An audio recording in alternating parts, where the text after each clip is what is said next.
फकीर आदमी है, झोला लेके चल पड़ेंगे जी। लेकिन पूरी दुनिया में आपने ऐसा कोई फकीर देखा है जो 1,40,000 का चश्मा लगाता हो, खुद घूमते हैं 12 करोड़ की मर्सिडीज में, मतलब भिक्षा मांगकर यहाँ पर फॉरेन टूर भी कर लिए और डिजिटल कैमरा भी खरीद लिया डिजिटल कैमरा के रिलीज होने से पहले। और नरेंद्र मोदी अपने आप को गरीब ही नहीं, बहुत गरीब परिवार का बताते हैं। मित्रों, मैं बचपन में रेल के डिब्बे में चाय बेचता था। वाह, क्या फकीरी है। वो भगवान है हमारे, हम उनकी पूजा करते हैं। सच तो ये है दोस्तों कि ये लोग हमारे हिंदू धर्म को ही तोड़ने मरोड़ने लग गए अपने नफरतखोर एजेंडा को फैलाने के लिए।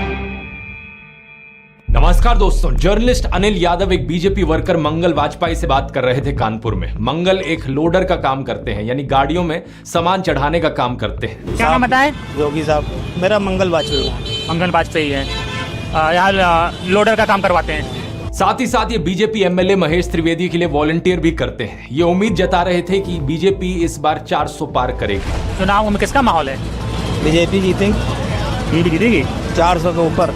लेकिन जैसे जैसे बात आगे बढ़ती है, मंगल अपनी परेशानियों के बारे में बताते हैं। वो बताते हैं कि उनके पास बिजली नहीं है, सीवर की व्यवस्था नहीं है। हमारे पास बिजली नहीं है घर में, हमारे पास लैट्रिन घर में नहीं है, हमारे पास सीवर व्यवस्था नहीं है। उन्होंने बीजेपी एमएलए महेश त्रिवेदी को कई बार कहा, हमने महेश त्रिवेदी से भी कई बार कहा कि 20 फुट पाइप पड़ना है, तो अगर पड़ जाए तो हमारे घर की सीवर व्यवस्था बन जाए। नहीं बन पाई। उन्हें कुछ भी नहीं मिला और ना ही उन्हें कुछ मिलने की उम्मीद है। त्याग तपस्या की मूर्ति है कि कुछ नहीं मिला, लेकिन उसके बावजूद कोई शिकायत नहीं है और ना कोई उम्मीद है मिलने की, और ना उम्मीद है मिलने की। लेकिन फिर भी वो खुद को भाजपा का भक्त कहते हैं। लेकिन ये तो कहा जाता है ना कि भूखे पेट ना होए भजन गोपाला। इस पर मंगल वाजपेयी जवाब देते हैं कि ऐसा कुछ नहीं है, आदमी बालू खाकर भी पेट भर सकता है, यानी कि मिट्टी खाकर भी पेट भर सकता है। सब हो जाता है अगर संत चाह लेगा। अगर संत चाह लेगा तो सब हो जाता है। बालू खा के पेट भर लेता है। इन्हें कोई शिकायत नहीं है। प्रधानमंत्री मोदी को ये परमात्मा मानते हैं, उनकी पूजा करते हैं। ऐसा कैसे हो सकता है कि एक पॉलिटिशियन को लेकर लोग इतने अंधे हो गए हैं? और ये इकलौते नहीं है, मैंने पिछले वीडियो में आपको उसके कई और उदाहरण दिए थे। बीजेपी के टिकट पर तो कुत्ता भी खड़ा हो जाए हम जिता देंगे। ये सच है, अगर कुत्ता भी आएगा उसको भी जिताएंगे। ये तो फिर अंधविश्वास नहीं, भक्त हैं, अंधविश्वास नहीं है, हम भक्त हैं। नहीं, महंगाई मेरे हिसाब से कोई ज्यादा नहीं हुई। अब मैं 10 साल से बनियान नहीं पहन रहा, देखो आप। वो भगवान है हमारे, हम उनकी पूजा करते हैं। ऐसा हुआ है इमोशनल मैनिपुलेशन और ब्रेन वॉशिंग की वजह से। एक बड़े स्केल पर देश में लोगों का ब्रेन वॉश किया गया है, और जो माफिया यहाँ पर ब्रेन वॉश कर रहा है लोगों का, वो 4 डिपार्टमेंट्स पर काम करता है। पहला डिपार्टमेंट लोगों में गर्व और अहंकार भरता है कि आप महान हो क्योंकि आप हिंदू धर्म में पैदा हुए। दूसरा डिपार्टमेंट आपको एहसास दिलाता है विक्टिमाइजेशन का, कि सदियों से, 1000 सालों से आपके पूर्वज विक्टिम बनकर रहे थे। तीसरा डिपार्टमेंट आपके अंदर डर भरता है कि आपको खतरा है उन लोगों से। और चौथा डिपार्टमेंट यहाँ नरेंद्र मोदी को मसीहा बनाता है कि सिर्फ नरेंद्र मोदी ही आपको बचा सकते हैं। पहले 3 डिपार्टमेंट्स की मैं 3 अलग अलग वीडियोस में ऑलरेडी बात कर चुका हूं। अब वक्त है इस चौथे डिपार्टमेंट को एक्सपोज करने का। नरेंद्र मोदी की कल्ट ऑफ पर्सनैलिटी, कैसे इनके इतने सारे फेलियर्स के बाद भी लोगों को इमोशनली मैनिपुलेट किया जाता है कि लोग इन्हें भगवान मान बैठे। आइए जानते हैं आज के इस वीडियो में।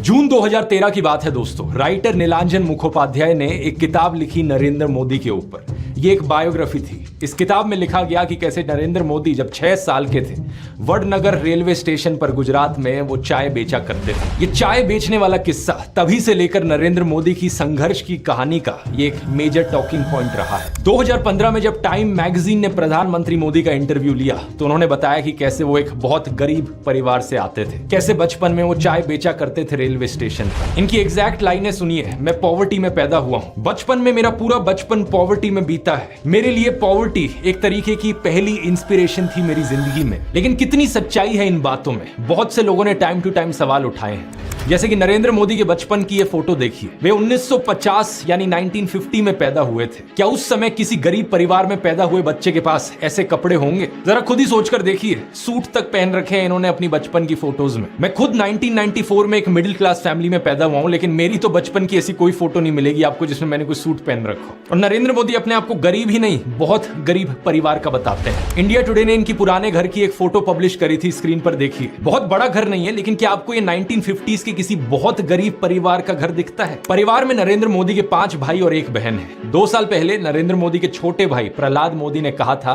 कि उन 5 भाइयों में से जिसका नंबर लगता था वो मदद करने चले जाता था। उनके पिता ने पूरी जिंदगी चाय बेची। उन 5 भाइयों और एक बहन को बड़ा किया, इसलिए नरेंद्र मोदी को चाय बेचने वाले का बेटा कहना चाहिए। ये पत्रकारों की गलती है। सब भाइयों ने चाय बेची है, मेरे पिता ने पूरी जिंदगी चाय बेची, पूरी जिंदगी। इसीलिए कहा जाए तो चाय बेचने वाले का बेटा कहना चाहिए, चाय बेचने वाला नहीं कहना चाहिए। ये पत्रकारों की गलती है।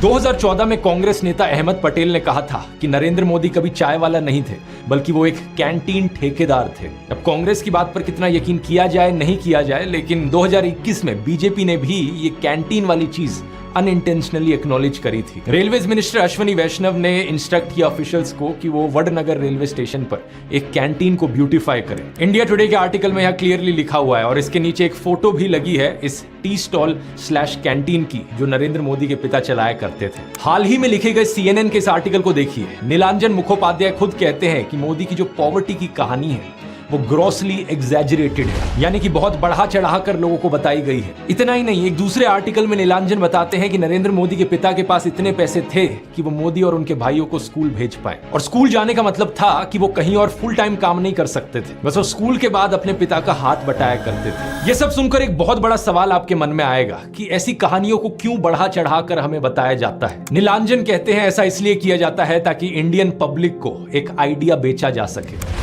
मित्रों, मैं बचपन में रेल के डिब्बे में चाय बेचता था और आज आपके सामने खड़ा हूं। कोई भी इंसान अगर समझदारी से सोचे तो वो जानता है कि इस बात से फर्क नहीं पड़ता। एक अच्छा नेता गरीब परिवार से भी आ सकता है और अमीर खानदान से भी आ सकता है, और यही चीज कही जा सकती है एक बुरे नेता या डिक्टेटर के बारे में भी। उदाहरण के तौर पे बात करें, कंबोडिया का जो डिक्टेटर था पोल पॉट, वो एक अमीर खानदान से आता था, लेकिन इटालियन डिक्टेटर बेनिटो मुसोलिनी एक गरीब परिवार में पैदा हुआ था। उसके पिता एक ब्लैक स्मिथ थे और वो बड़े गर्व के साथ इन चीजों को प्राउडली एक्सप्रेस करता था कि कैसे वो जनता के बीच से निकल कर आया है। रशियन डिक्टेटर जोसेफ स्टालिन के पिता एक मोची थे, यानी जूते बनाने वाले, और माँ एक धोबिन थी। और दुनिया का सबसे जाना माना तानाशाह हिटलर भी एक गरीब परिवार में पैदा हुआ था, लेकिन गरीब परिवार में पैदा होने का मतलब ये नहीं कि उसने गरीबों के लिए काम किया था अपने करियर में। उल्टा जानते हो क्या, हिटलर चंदा धंधा का मॉडल चलाता था अपना खुद का। उसके समय में बहुत सी क्रॉनी कैपिटलिस्ट कंपनियों ने करोड़ों का प्रॉफिट कमाया। IG फार्बन, डॉयचे बैंक, BMW, कुछ गाड़ियों की कंपनीज जिनको आज आप जानते हैं और कुछ लोग इन गाड़ियों के पीछे बड़ा भागते हैं, पोर्शे, मर्सिडीज बेंज, फोल्क्सवागन, इन सब कंपनियों ने चंदा डोनेट किया था हिटलर को अपने समय में। 2016 में BMW ने माफी भी मांगी थी इस चीज को लेकर। इस आर्टिकल को देखिए, रिग्रेट एक्सप्रेस किया था कि वो एक समय पर हिटलर को सपोर्ट किया करते थे। इंडिया की बात करें तो हाल ही में हमने देखा इलेक्टोरल बॉन्ड स्कैम। मैंने पूरा वीडियो बनाया इस पर कि कैसे ये एक घोटाला नहीं बल्कि घोटालों का भंडार था। बहुत सी कंपनियों को इससे फायदा हुआ और आम जनता को नुकसान। पिछले 10 सालों में प्रधानमंत्री मोदी के मित्र जैसे कि गौतम अडानी भरपूर तरीके से अमीर बनते रहे और देश के 80 करोड़ गरीब लोगों को 5 किलो मुफ्त अनाज लेने पर मजबूर कर दिया गया। बेरोजगारी और महंगाई ने गरीब लोगों की कमर तोड़कर रख दी है आज के दिन। अब तो ऐसी सिचुएशन आ चुकी है कि नरेंद्र मोदी खुद को गरीब परिवार का बताते हुए जिन राहुल गांधी को एलीट वर्क का प्रोजेक्ट करते थे, युवराज कहते थे, आज वही राहुल गांधी खुल्लम खुल्ला गरीबों को कह रहे हैं कि वो गरीबों के हैं और नरेंद्र मोदी अडानी अंबानी जैसे अमीर सेठों के हैं। अडानी को बिना मजदूरी बिना कुछ लाखों करोड़ रुपए देते हैं तो कहते देखो देखो देखो विकास हो रहा है। हमने मनरेगा किया, मजदूरी के लिए पैसा दे रहे हैं और कहते हैं गरीबों की आदत बिगाड़ रहे हैं। मैं आपका हूं, वो उनके हैं। राहुल गांधी कह रहे हैं कि जितना रुपया नरेंद्र मोदी ने अडानी को दिया है उतना रुपया वो देश के गरीब लोगों को देंगे। और मैं देश को फिर से दोहरा के कह रहा हूँ, जितना पैसा नरेंद्र मोदी जी ने इनको दिया है ना, उतना ही पैसा हम हिंदुस्तान के गरीब लोगों को देने जा रहे हैं। महालक्ष्मी योजना, पहली नौकरी पक्की योजना, इन योजनाओं के माध्यम से करोड़ों लाखपति बनाएंगे। इन्होंने 22 अरबपति बनाए, हम करोड़ों लाखपति बनाए। प्रधानमंत्री मोदी इसका ज्यादा जवाब दे नहीं पाए। उल्टा उन्होंने कोशिश करी थी ये कहने की कि अडानी अंबानी एक्चुअली में कांग्रेस के साथ मिले हुए हैं। जरा ये साझा घोषित करें इस चुनाव में कि अंबानी अडानी से कितना माल उठाया है।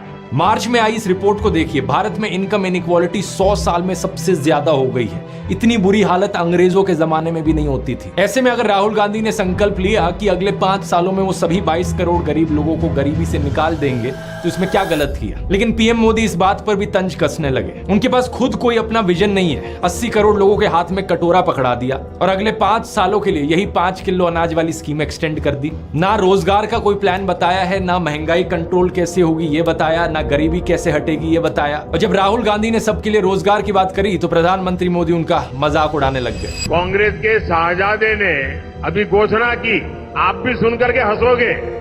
सुनाऊं? जोरों से हंसना पड़ेगा आपको। और आपको ये भी मालूम कि ये टेम्पो में पैसा देते हैं, क्या ये आपका पर्सनल एक्सपीरियंस है क्या? फरवरी 2020 में गुजरात में नमस्ते ट्रंप इवेंट हुआ था तो गरीबों को छुपाने के लिए एक 1600 फुट लंबी दीवार बनाई गई थी। जरा खुद सोचकर देखो, 1995 से लेकर 2020 25 साल से गुजरात में बीजेपी की सरकार थी, जिनमें से 3 बार तो खुद नरेंद्र मोदी ही चीफ मिनिस्टर थे, लेकिन इनसे गरीबी नहीं हटाई गई, उल्टा ये गरीबों को छुपाने लग गए। G20 समिट के समय दिल्ली में भी यही हुआ था। कुछ बस्तियों को हरे पर्दे के पीछे ढक दिया गया था, यानी कि इन गरीब लोगों की मूवमेंट को भी रिस्ट्रिक्ट कर दी। इसी के तहत ये पूरी दुकानें यहाँ से ढक दी गई हैं। जो थोड़ा झुग्गी टाइप घर थे उनको भी ढक दिया गया है यहाँ पर। सोचिए कि ये कितना डीह्यूमनाइजिंग है। कोई आपसे कहे कि तुम अच्छे नहीं लग रहे हो, तुम तो एक दाग धब्बा हो। वो गोरे सेठ आ रहे हैं हमारे देश में घूमने, तुम्हें एक पर्दे के पीछे छुपा दिया जाएगा। कैसा लगेगा आपको ये सुनकर? उन गरीबों की सोचो, उन्हें कैसा लगा होगा। सीधा कहते हैं कि यहाँ से जाओ, उस गरीब को तो भगा सकते हो, उस अमीर को भगा के देखो ना। तो इन सब चीजों के चलते नरेंद्र मोदी की ये जो गरीब परिवार वाली ब्रांडिंग थी, अब ये लगभग खत्म हो चुकी है। लेकिन उनकी कल्ट ऑफ पर्सनैलिटी